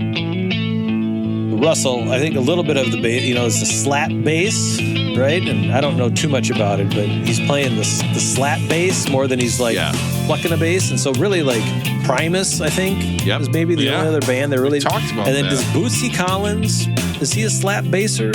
Rosie, do you know? We've talked think about so. that. You're right. Yeah, I think so. Matt, he was kind of the pioneer for that. We've talked about that. Right. But I think it's just a different kind of bass too, which puts it up front because it is so But strong. I could be wrong, but my understanding is that Flea pulled back from some of the slap bass stuff on these future albums. I think that was more prominent on some of their earlier albums. I could be wrong about that. Well, I think they were like punk metal before, but you can still hear I think one thing about Red Hot Chili Peppers is that each musician is insanely talented in the band. Like they're so good. So it's almost like you're like listening to a jam band. And speaking of a jam, that's how they wrote this next song. They were sitting there jamming. Anthony Kiedis comes in and says, "Oh, give it away, give it away, give it away now." I mean, this is Winamp. It really whoops Dilama's ass, right? This was on everybody's computer, right? Music video. If I ask you to picture this video, can you just do it like it's like a Yeah. core memory? Silver. Right. I was reading, I believe this song won Best Rock Performance of the 1993 Grammys. We're not going to do a list. We're just going to go through the songs that it competed against. Awesome. Alice in Chains' Dirt. Oh. Faith No More, Angel Dust. And here's where it really turns into like all-time songs. Guns N' Roses, Live and Let Die. Oh, it's a great one. Nirvana, Smells Like Teen Spirit. It beat out Smells Like Teen Spirit. And then Matt, they beat out Jeremy by Pearl Jam. That's okay. Jeremy. Oh, not a good song. You don't like it. No. No. But that's whether you He's a like true that song fan. or not, that's a pretty epic category, right? If you take totally. Yeah. those are killer songs, all of them. Blood Sugar Sex Magik. What do we call this? Ooh, a titular track about sex magic. This is a titular track, but it's pretty far down. You know what I mean? Rob texted me and he said there's a Mellotron on this song. We were going to do a Mellotron list, but I don't know if we've done one before, and I had a whole bunch of songs, and then I was watching WrestleMania tonight and didn't really want to send anything, so. I bet that song live in like a smaller venue would be awesome. Oh, yeah. I think these guys would be a blast to Get the see fine live. line. And I'm going to say I've this. seen them 4 times. They're great. 4 times? 4 times. This year they were on the MTV Music Awards, and so I told my kids, like, hey, you got to come check out this band, Red Hot Chili Peppers, insanely talented. And they played one of their new fucking songs. I was like, motherfucker. No- and the no kids one were like, these cares. guys suck dong. And I was like, well, first of all, don't say that. Second of all, it's Rob new said stuff. this. Rob said this twice, and Rob, you play guitar, so you would know better than I would know. But I want to ask Aaron: Are they? Is this like a really talented band? Like, as Rob said it multiple times, are they like super skilled, or what's their? I think so. Yeah, I mean, I think Chad John is- Frusciante and Chad Smith for sure, and Flea. I think those 3, yeah. Yeah. Okay. And then Anthony, that's why Anthony Kiedis could be like, you know, That's whatever the fuck, yeah. Hollywood Bing Bong. And you're like, yeah, this fucking rocks. Under the Bridge, he wrote the song before The Mansion, before the album. And it was about getting off of drugs. And it was the story is, it was a poem in a book. And Rick Rubin saw it, said, this is so beautiful, you need to make a song. Now that story sounds like it's not true to me, but it's a fun story. Did you hear how it became so popular though? No, so tell me that. they were looking for the second single to come off this album. So the heads of the record label or whatever went to one of their live shows. Anthony Kiedis famously messed up the words at the beginning of the song, but everybody in the crowd was singing the song. And because they're like, oh shit, we got a hit on our hands here. And so Anthony Kiedis is all apologetic. Oh, I'm so sorry. I can't believe I messed that up. It was such a big day. And they're like, nah, man, it was great. Everybody knew it. It was awesome. We know what the next hit is. Wow. So I think this got up to like number 2 or 3 in the. That's what I picture when we do our live show, Matt, which you're still setting up. I'm pretty sure that we're going to do a live show at a bar some summer, Minneapolis. And when we play the Beck Did Better theme song, people are going to be singing along and we're going to get hyped and we realize that we've made a difference. Okay. And we might get a couple of guest callers. Okay. Some of the guys, a live show, we got to think about what we're going to do for that. It's going to be great. I had 2 thoughts on that. To me, that song is the song that like cements this. It has to be in the top 500, right? Like 100%. This album is so cool, but like that's such a crushing hit. It has to be in the list. Massive song. So love it. But also like this is an inspirational song to me. It's very cool. It also influenced a guy named Harold Sakushi. You guys know who Harold is? No. Who is Harold Sakushi? He is the guy who created Back Mongolian Chop Squad. We've talked about the Japanese anime show Back Mongolian Chop Squad. Yep. It turns out his favorite band was the Red Hot Chili Peppers. Wow. And if you go and watch the bass player for the band in Back Mongolian Chop Squad has got the bright blonde hair. He looks exactly like Flea. He's always playing without the shirt on and everything. Rob, I gave you a tune. So this is the band that's based on the Red Hot Chili Peppers from Harold Sakushi. So when it comes to being inspired by the Red Hot Chili Peppers to create Japanese anime, who did it better? Beck Mongolian Chop Squad did it better. You got it. Oh, I nailed it. Next up, Naked in the Rain. Here, of course, this song is about him, how much he likes animals. There's the slap. And of course, he's famously a vegan, was voted world's sexiest vegan by PETA. Have you guys ever seen Aaron, you're not going to say that your wife should have been voted world's sexiest? But she's not vegan. Vegetarian. You don't think she should be? That's terrible. You know what? I think she should. Flea inducted Metallica into the Rock and Roll Hall of Fame. I watched it once, and you watch him. There's something really cool about Flea, isn't there? Like he's got a lot of just street cred. Is that right? Yeah, he's cool. Like he's been in a few movies. Yeah. He's in Back to the Future and stuff. Yeah, he's cool, man. Big Lebowski. Now Anthony Kiedis, of course, famously was in a movie too. Point Break. He gets shot in the foot. Hey, Rob. What? All the money Red Hot Chili Peppers made, I bet they don't own an $8,000 chair. Oh my God. Can you imagine? John Frusciante sitting in a chair. He's like, I wish I had a nice chair like Aaron. Patchy Rose Peacock. This is a song about New Orleans, where famously I went there, living in New York, big city guy, not going to get ripped off. Put beads around my neck in the first 30 seconds and made me pay the money. Got ripped off immediately while I was there. This was the point of the album where I was like, I've heard this for 40 minutes. I don't need another 30 minutes of it, right? Like, yeah. Where does this come out relative to Fishbone? This sounds like Fishbone. So Fishbone actually was big on the Wikipedia because they had a band with members of Fishbone. Flea and Frusciante did. So they had taken some songs where they were with them and said, "Oh, this would go better with our Red Hot Chili Pepper stuff." Greetings song. Sounds a lot like Fishbone to me. So this is Anthony Kiedis' least favorite song ever. He hates it. And he says he made it because Rick Rubin said, you know, all these songs about environmentalism, animals, I like songs about girls and cars. And Anthony Kiedis goes, I can't sing a song about girls and cars, but he tried, and here it is. It's so funny because it's so different than the other songs. Oof. Popping though.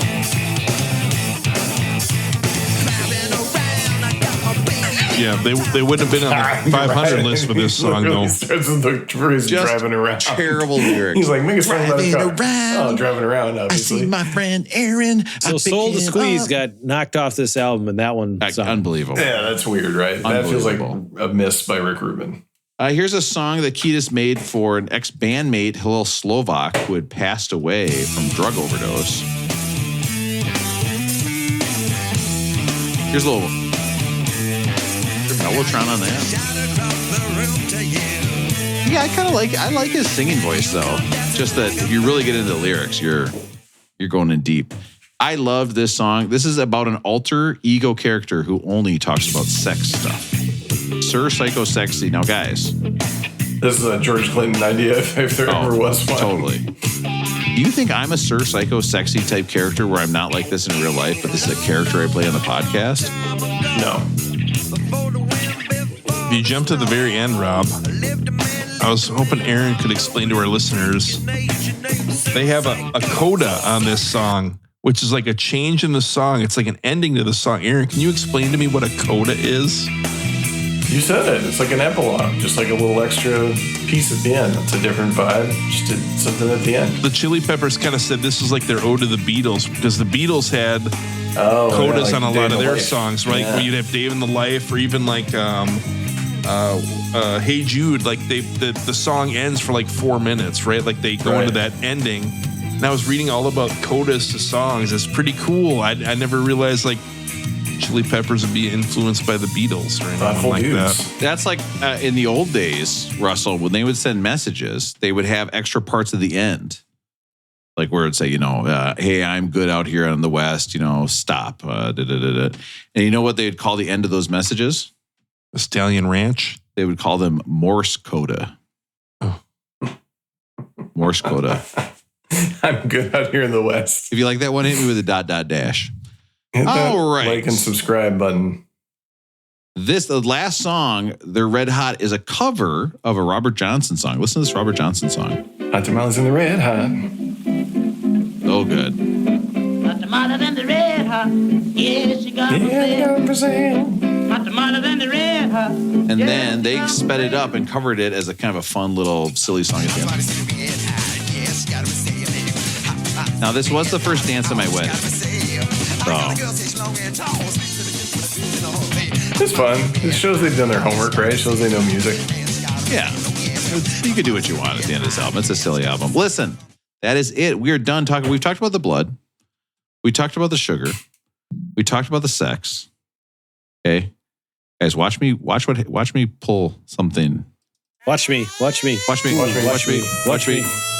it's time for everybody's favorite part of the show. The patented and very popular Beck Did It Better rating system. Now, let me ask you this. When your kid's kind of fucking around in the room and playing with your $8,000 chair, do you ever have to be like, God, knock it off, it's an $8,000 chair? Like, well, I don't say that, but I do say, please don't eat cheese crackers in my chair. And he's like, yeah, okay. Yeah, but like that chair that's like leather, you just wipe up cheese crackers. But he likes to spin around in it. And sometimes I'll be like, you can't spin around in it too much. I'm like, if you want to sit and read in there, it's fine. But like he likes I get to be an old daddy for Aaron, not letting the kids spin in the chair. Oh, hey, you turn the light switch on and off, it's going to break it. It's not, Aaron.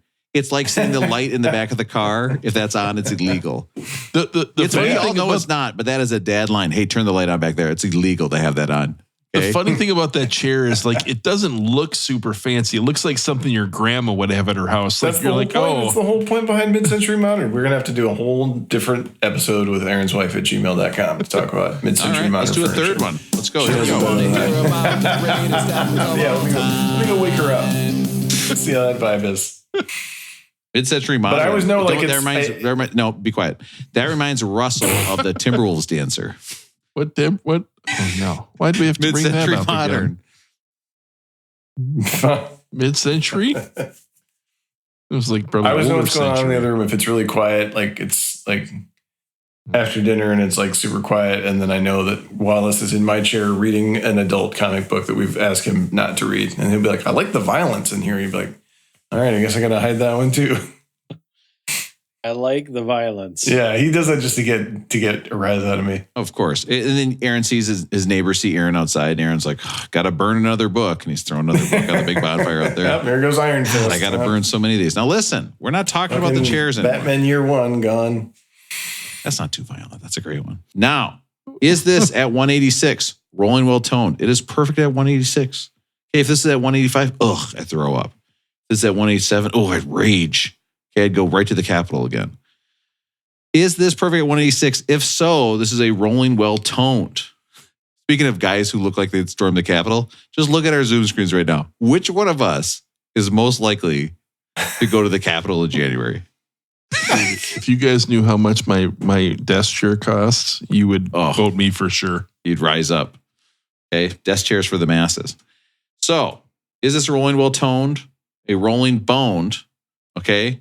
Or just like when I get over to Aaron's house, and I'm going to come over and I'm going to sit right in that chair. This is what it's going to sound like. Because I'm going to put all my weight on that chair. I'm going to relax. Do it. Okay, and I'm going to spin around as much as I want because I know that does not break chairs. Rob, could you imagine like spinning around in that and you hear some sort of like creak, you hear a noise and you're like, oh shit. Yep. Could you imagine breaking Aaron's 8,000? It's probably worth $9,000 with like inflation. Oh, yeah, for sure. And because it's mine, so it's, it's appreciating. You know what, Aaron? I'll sign the chair when I'm out there. We get all the members of the podcast to sign it. It's going to go up in value. It's perfect. Yeah, sign it in a big white marker. Put some chalk on there. I'll tell you what, because the Beck Did It Better coffins that we're selling in the Beck Did It Better store is not doing well. Okay. Why are we selling coffins? Why wouldn't we? That was like Kiss does. I thought it was a great idea. We're gonna be selling Beck Did It Better Bibles. That's the thing. $60. Beck Did It Better Bible. It's only book 69, verse 69. All right. If you didn't think this was the Bible 69 joke episode, you're wrong. Aaron, rolling well toned, rolling bone, or rolling groan? Blood, sugar, sex. I'm sorry, I have one story finish. Which is magic. Red Hot Chili Peppers. What do you think?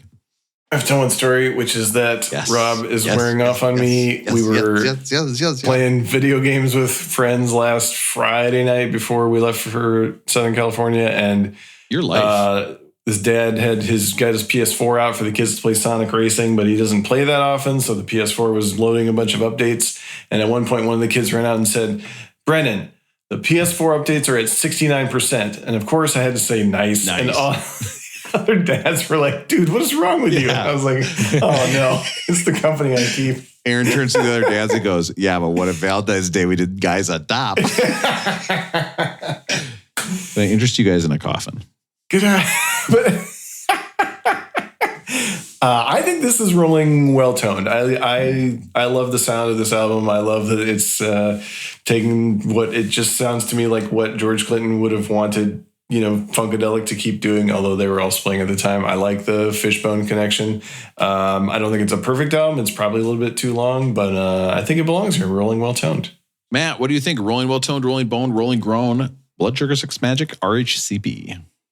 I agree. Rolling well toned. I think for the time that it came out and the influence, and clearly they were bigger than Nirvana and Pearl Jam and the Smashing Pumpkins and all that because they, were the headliner on all these tours. I think they're bigger than them. Those no, at the time, when the album came out, so they're influential.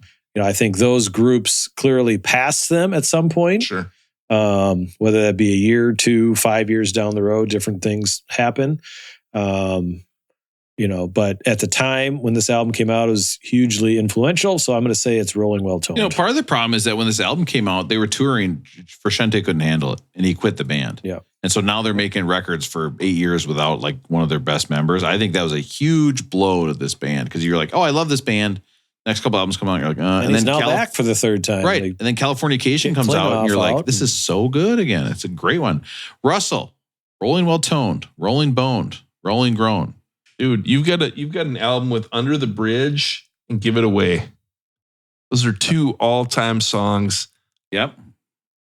I think this is too long, but I'm going to say it's rolling bone. I almost think it should be higher on the list. This is like right in our wheelhouse of like early 90s. Yeah. And I was asking Matt kind of what he thinks, because this is kind of like his type of band.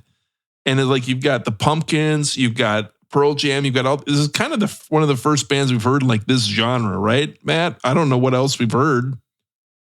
We've had 10. We've had, so we've had Nirvana, we've had Pearl Jam before this. It's not too many though. No. At all. I'm gonna say it's Rolling Bone. To me, this is our type of album. I think it should be higher. It gives me a joy in my heart when Russell does a Rolling Bone. I just love it. When he thinks an album is so good, I think it's great.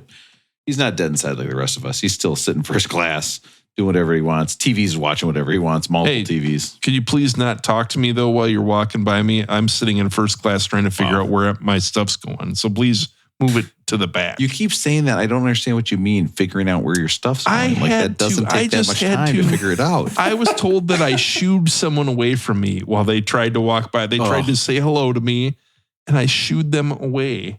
Well, maybe she wasn't putting enough mustard on it. You got to put some mustard into it. You got to try Maybe it. you get Russell's attention. Aaron, you bringing up the whole mustard thing is not going to go well for me tomorrow. I'm just going to tell you that. Russell, what I would do is next time if that happened when she passed, you go, now that's what I call a first class ass, and point. And if she's still standing there, I think a lot of people are going to think that's great. I did do, Rob. Normally, this is not something I would do. We'll have to bleep a name here.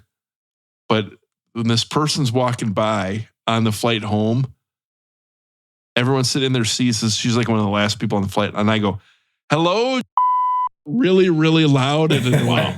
like I tried to do the annoying thing to her as she walked by. Wow. That's Russell. That's like getting off and, carrying a sign. First class. Carrying a sign that says like, welcome back from the Mustang Ranch.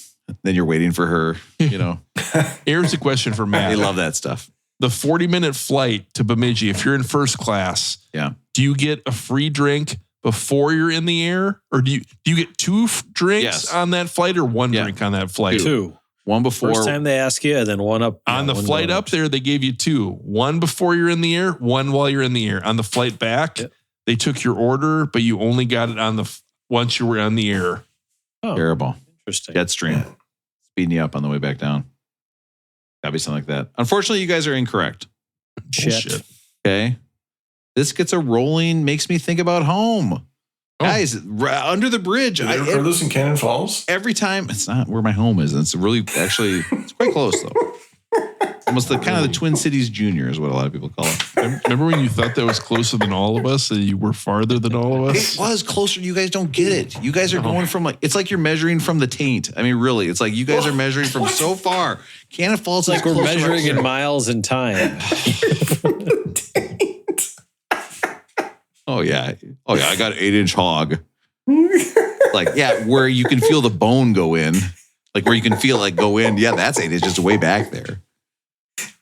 What bone are you talking about? Well, haven't you ever felt there's like a? Okay, never mind. I don't know.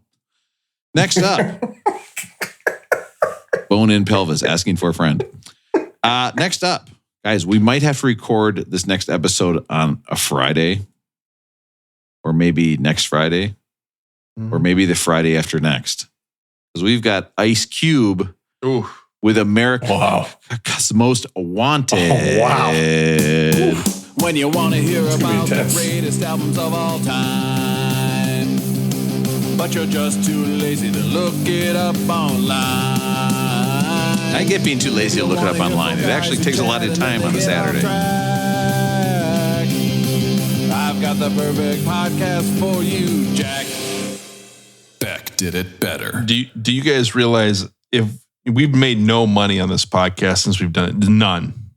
Yeah. If let's say we just made $1 an episode, we'd only have to record like 7,800 more episodes to be able to buy Aaron's chair. It's time to Makes you think. Hadn't thought about it that Hashtag way. math.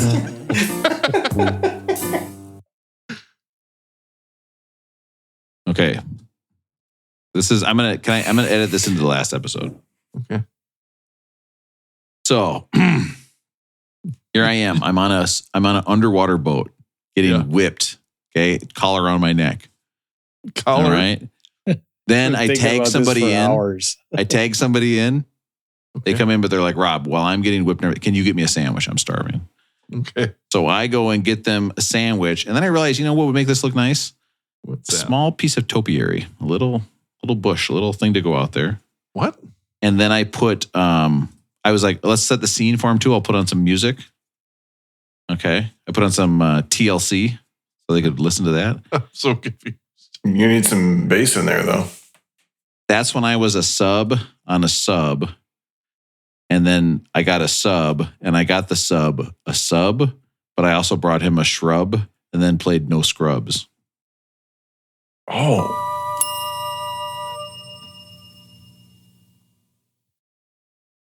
I'm like fucking Albert Pretty good. Einstein.